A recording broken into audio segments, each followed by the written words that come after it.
What's up, YouTube? So, Outcast is in its second episode, and it continues to be one of the creepiest things on television. And in my opinion, it has one of the best cold openings on a TV show I've seen in a long while. It would possibly win the best cold open this week, obviously. However, well, The Hound on Game of Thrones. I mean, seriously, come on. So, we move on into a bit of exposition, tone, theme, etc., building throughout this episode, and we're not getting any, kind of real answers as to what the hell is going on in this creepy town, which I don't really mind. I mean, with Walking Dead and maybe Game of Thrones, etc., and Flash, we want to know what's going on as soon as possible. But I'm just enjoying watching this slowly unfold and watching the characters develop. So we see a very hellfire and brimstone sermon here in the church, and it's getting us to gauge just what the town is like and what how ardently religious they are. And I loved the kind of flirting between the Reverend and one of his flock, who just goes on about her apple pie and temptation, etc.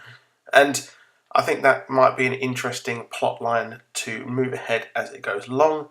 And it makes me wonder if he really does he really want to do the hellfire and brimstone scary sermons? And it's just gauging who this character is, as we're only in the second episode. What I find interesting here is that the rest of the town don't really seem to be too fazed by demonic possessions, etc., as the cops just see all the signs of similar things or gruesome things like that, and they don't seem to bat an eyelid whatsoever. So, is this a very regular occurrence for this town? I mean, this is one thing that the town, or the show, is going to progress forward. As well as in this episode where we are pretty much slowly being drip-fed information about Kyle's life and his backstory, we find out that his wife is okay, and, well, he's not allowed to see his kids, which absolutely sucks for any fathers out there. And it's pretty much the worst thing that can happen. But it's possibly due to his, obviously, demonic kind of possession nature. I guess that's the best thing to describe it. But, yeah, I like how they're slowly releasing information about him. And, well, we see his mother as well, which was a pretty harrowing scene, see him looking after her. He stole her from her kind of, nursing home. I don't know if that would be the right word, but we see that she was at the start completely fine in the cold opening, and then suddenly started pouring mud all over herself, etc. And obviously it'd be quite a harrowing experience for a young Kyle there. So they're not going for the complete and utter typical gore, shock, horror that modern day horrors do, but they're showing the creepiness that gets under your skin and showing that this is from a very dark place. So the awesome reveal at the end of the show, showing just who is the person who was creepy at the church watching, well, it's Data. Yes, Brett Spiner is on the show as the show's antagonist.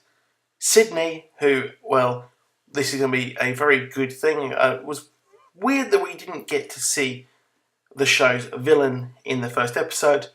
In a very similar show, Preacher, over on AMC, we got to see who the villains are pretty much in the first episode. So, slow burner, like I said, this show, and it's going to be cool to see this.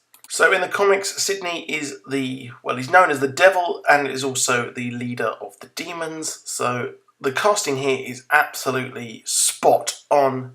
And I'm excited to see Data play a baddie. It's going to be a lot of fun this season, I think.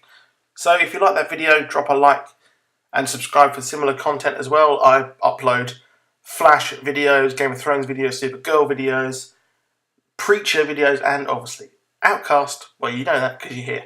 So drop a like and a subscribe, and I'll be back soon. Goodbye.